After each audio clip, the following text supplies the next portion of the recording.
Hi, welcome to our channel ma'am style recipes. ఈరోజు చేయబోతున్న recipe pulao with పుదీనా.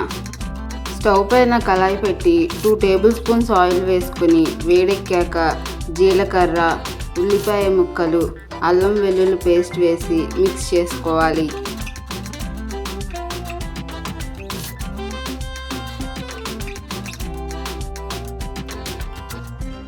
అల్లం వెల్లుల్లి పేస్ట్, ఉల్లిపాయ ముక్కలు ఎర్రగా వేగిన తర్వాత బాయిల్డ్ రైస్, పుదీనా పేస్ట్, 1 టేబుల్ స్పూన్ కారం, రుచికి సరిపడా సాల్ట్, 1/2 టీ స్పూన్ జీలకర్ర పొడి, 1 టేబుల్ స్పూన్ ధనియాల పౌడర్, 1/2 టీ స్పూన్ పసుపు వేసి మొత్తం కలిసేలా మిక్స్ చేసుకోవాలి.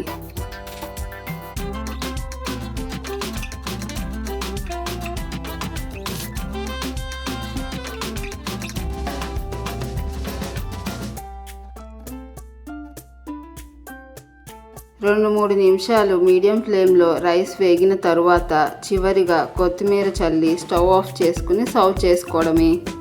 అంతే, పులావ్ విత్ పుదీనా రెడీ. మరి మీరు కూడా ట్రై చేసి ఎలా ఉందో కామెంట్లో తెలపండి. మీకు ఈ వీడియో కనుక నచ్చినట్లయితే లైక్ చేసి మీ ఫ్రెండ్స్ అండ్ ఫ్యామిలీకి షేర్ చేయండి. అలాగే సబ్స్క్రైబ్ చేసి బెల్ ఐకాన్ యాక్టివేట్ చేసుకోవడం మర్చిపోకండి. Thank you.